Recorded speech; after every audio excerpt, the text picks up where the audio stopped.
আসসালামু আলাইকুম। Hello lovely users, দেশ ও দেশের বাইরে সবাইকে আত্তুর কুকিং স্টুডিও স্বাগতম। আজকে নিয়ে এসেছি আপনাদের মাঝে মহিষের মাংস ভুনা। সো দেখতেই থাকুন কীভাবে কী করছি। এই জায়গায় আমি 1/4 কাপের মতো সরিষার তেল দিয়েছি, আর দিয়েছি এলাচি, দারচিনি, তেজপাতা। এখন খুব ভালোভাবে ভেজে নেব। আমি এই জায়গায় সরিষার তেল দিয়েছি 1/4 কাপের মতো। অবশ্যই ট্রাই করবেন যে কোনো গোশ সরিষার তেল দিয়েই করতে, কারণ সরিষার তেল দিয়ে যে কোনো গোশ রান্না করলে এটার খাবার টেস্টটাই বেড়ে যায়।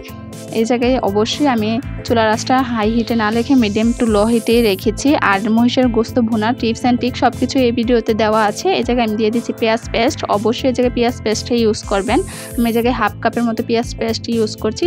আর অনেকে বলতে পারেন পেঁয়াজ কুচি, হ্যাঁ ইউজ করতে পারেন, কিন্তু সেটা দিয়ে গ্রেভিটা এরকম ঘন ঘন হয়ে থাকে না। আর গ্রেভি যদি এরকম না ঘন ঘন হয়ে থাকে তাহলে সেটা খেতেও ভালো লাগে না। এই জায়গায় আমি পেঁয়াজটা খুব ভালোভাবে জাল করে নিচ্ছি, যাতে করে পেঁয়াজের যে আস্ত গন্ধটা আছে কাঁচা কাঁচা সেই গন্ধটা চলে যায়। আর এই জায়গায় দিয়ে দিচ্ছি প্রায় 2 চামচের মতো রসুন পেস্ট আর 1/2 চামচের মতো আদা বাটা দিয়ে খুব ভালোভাবে এগুলো ভেজে নিচ্ছি, যাতে করে এটার যে স্মেলটা আসে সেটা চলে যায়। অবশ্যই এটা খুব ভালোভাবে ভেজে নিতে হবে। আর পেঁয়াজ পেস্টটা দেওয়ার কারণে এটার টেস্টটাও কিন্তু অনেকটাই বেড়ে যায়। আর মহিষের গোশ কীভাবে করতে হয় টিপস অ্যান্ড ট্রিক সব কিছু এই ভিডিওতে দেওয়া আছে। এই জায়গায় আমি একটু কষানোর জন্য একটু স্বাভাবিক তাপমাত্রায় পানি দিয়ে নিচ্ছি, দিয়ে খুব ভালোভাবে এটা কষিয়ে নিচ্ছি এবং স্মেলটাও যাতে চলে যায় সেই ব্যবস্থাটাই করছি। আর আমার ভিডিওতে কিন্তু আপনাদের কাছে কিভাবে কি করতে হয় রেসিপি সব কিছুই দেওয়া আছে। আর আত্তুর কুকিং স্টুডিও মানেই হচ্ছে কম উপকরণে মজার মজার রেসিপি আপনাদের মাঝে নিয়ে আসা। এ জায়গায় আমি টেস্ট অনুযায়ী দিয়ে দিচ্ছি নুন 2 চামচের মতো, আর দিয়ে দিচ্ছি ধনিয়া গুঁড়া 2 চামচের মতো, আর দিয়ে দিচ্ছি হলুদ প্রায় 1/2 চামচের মতো, আর দিয়ে দিচ্ছি এ জায়গায় ভাজা জিরার গুঁড়া 1/2 চামচের মতো। আর গোশ যেহেতু একটু ঝাল ঝাল না হলে ভালো লাগে না, তার জন্য আমি এই জায়গায় গুঁড়া মশলা প্রায় 2.5 চামচের মতো দিয়ে খুব ভালোভাবে কষিয়ে নিচ্ছি। আর এটা যত বেশি কষাবেন মশলাটা তত বেশি ভালো লাগবে। এই জায়গায় কষানোর পর দেখতেই পাচ্ছেন যে এটার কালার তেল ছুটে এসেছে, তখন এই পর্যায়ে আমি গোশ দিয়ে দিচ্ছি। এই জায়গায় আমি 1.5 কেজি গোশ ইউজ করছি। আর গরুর গোশ কিন্তু অনেকটা লাল লাল টাইপের হয়ে থাকে, মহিষের গোশটা কিন্তু একটু কালচে টাইপের। এই জায়গায় আমি মিডিয়াম সাইজ অনুযায়ী হাড় ছাড়াও চর্বিও দিয়ে দিচ্ছি, দিয়ে খুব ভালোভাবে এটাও কষিয়ে নিব। এই জায়গায় কিন্তু কোনো ধরনের এক্সট্রা পানি ইউজ করবেন না, কারণ এটা কষানোর পরে এটা গোশ থেকে যে একটা পানি বের হবে সেটা দিয়ে প্রায় সিদ্ধ হয়ে যাবে। আর এটা কিন্তু খেতেও খুবই টেস্ট হয়ে থাকে। আর আমার চ্যানেলে যারা এখনও নতুন তাদেরকে বলছি অবশ্যই প্লিজ চ্যানেলটা সাবস্ক্রাইব করে যাবেন, লাইক কমেন্ট শেয়ার করবেন। আর যারা নাকি ফেসবুক পেজ থেকে দেখছেন অবশ্যই ফেসবুক পেজটাকে ফলো করে দিবেন। আর এখন দেখতেই পাচ্ছেন প্রায় 15 মিনিট পর কিন্তু এটার থেকে যেই পানিটা আছে এক্সট্রা পানি বের হয়ে এসেছে, আর এটা কিন্তু খুব ভালোভাবে তেলটা উপরে ভেসে আসছে। এই পর্যায়ে বুঝবেন যে আপনার কষানো হয়ে গেছে। একটা জিনিস যত বেশি কষাবেন সেটা খেতে তত বেশি ভালো লাগবে। আর বয়সে যদি কোনো ধরনের সমস্যা হয়ে থাকে তাহলে অসংখ্য দুঃখিত। আর এই জায়গায় আমি স্বাভাবিক তাপমাত্রায় প্রায় 2 কাপের মতো, 2 কাপ না 1 লিটার পানি দিয়ে দিচ্ছি। এটা ঠান্ডা পানি দিয়ে খুব ভালোভাবে এটা আবার কষিয়ে নিব।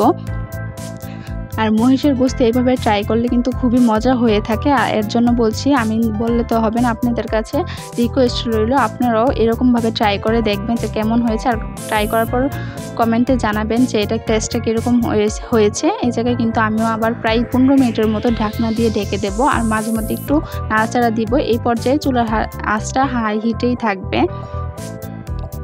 আর এটা যত বেশি কষাবেন আর তত মজা হয়ে থাকে, আর এটা খুব সুন্দর একদম সফট হয়ে যায়। আর নতুন ভিডিও পেতে অবশ্যই চ্যানেলটাকে সাবস্ক্রাইব করে যাবেন, আর পেজটাকে ফলো করে যাবেন, আর একটা লাইক দিয়ে যাবেন। আর আপনারা যদি ফ্রেন্ডস ফ্যামিলি আসে সবার সাথে শেয়ার করবেন।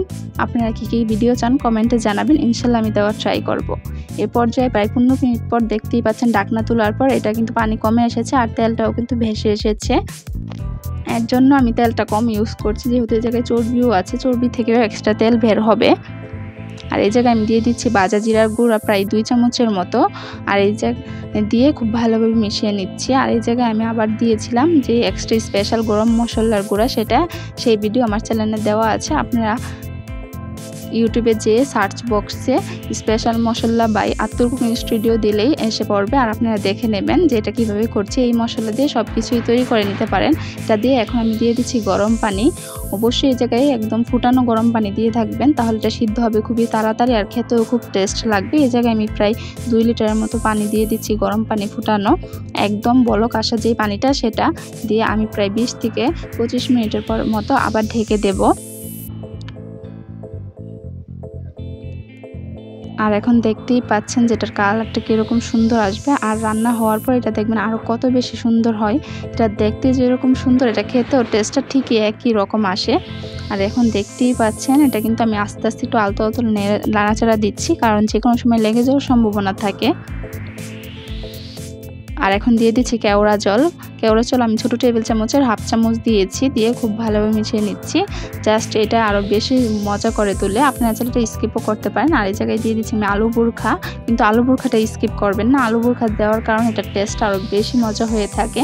আর আলু বোরখা একটু টক খাবার ভাতের সাথে আলু বোরখাটা খেতে খুবই ভালো লাগে, আর এটা বাচ্চারা সবাই পছন্দ করে। এই পর্যায়ে আমি আবার হাই হিট দিয়ে তারপরে আমি 15 মিনিটের মতো রেখে দিচ্ছি। আর এখন দেখতেই পাচ্ছেন ঝোলটা কিন্তু প্রায় কমই এসেছে, আর গোশগুলো দেখতেও কিন্তু খুবই সুন্দর লাগছে। আর এর জন্যই আপনাদের কাছে রিকোয়েস্ট থাকবে, অবশ্যই এটা ট্রাই করে দেখবেন যে কেমন কি হয়েছে, আর কমেন্টে জানাবেন। ইনশাল্লাহ এরকম ভিডিওটা শুরু থেকে শেষ পর্যন্ত দেখে তো যদি ট্রাই করেন, ইনশাল্লাহ অনেকটাই মজা হবে আশা করছি। কারণ আমি চেষ্টা করি আপনাদের কাছে ভালো কিছুই নিয়ে আসার, একদম একুরেট সব কিছু A to Z দিয়ে দেওয়ার। এই জায়গায় আমি প্রায় কাঁচামরিচ দিয়ে দিচ্ছি 5-7টার মতো। আপনারা এটা ঝাল অনুযায়ী দিয়ে দিতে যাবেন। অবশ্যই কিন্তু কাঁচামরিচটা ফালি করে দিবেন না, তাহলে কিন্তু এই জায়গায় ঝালটা বের হয়ে যাবে। আর কাঁচামরিচ দিয়ে মিনিমাম 3 থেকে 4 মিনিট রেখে তারপরে নামিয়ে ফেলবেন, তা না হলে কিন্তু এটা যে এক্সট্রা ঝাল আছে এই ঝালের কারণে খেতে পারবেন না। এখন আমি প্রায় 3 থেকে 5 মিনিট ঢাকনা দিয়ে রেখে দেব, জাস্ট এটা জানি স্মেলটা বা অ্যারোমাটা আসে, তা না হলে যেটা ভালো লাগবে না। কিন্তু আবার বেশি এটা জাল করতে যাবেন না, কারণ যে কোনো সময় এটা ফেটে যে একদম ঝাল ঝাল হয়ে যাবে, তখন আবার এটা ভালো লাগবে না। কারণ বেশি জাল হলে অনেক আবার খেতে চায় না। আর এখন দেখতেই পাচ্ছেন এটা কিন্তু তেল ভেসে এসেছে, আর আমাদের এই ভুনাটা কিন্তু প্রায় হয়ে এসেছে। এখন নাড়াচাড়া দিয়ে তারপরে নামিয়ে ফেলবো, আর যে কোনো একটা ডিশে এটা সার্ভ করে ফেলবো। আর দেখতেই পাচ্ছেন সার্ভ করার পর এটা কত সুন্দর হয়েছে, দেখতে যেরকম হয়েছে খেতেও ঠিক সেরকম হয়েছে। সো দেখতেই তো বোঝা যাচ্ছে। তাহলে আজকে এতটুকুই বিদায় নিচ্ছি, নতুন কোনো ভিডিও নিয়ে আবার হাজির হব। তার জন্য আপনারা অপেক্ষা করতে থাকুন। সবাই আমার ফ্যামিলির জন্য দোয়া করবেন। আল্লাহ হাফেজ।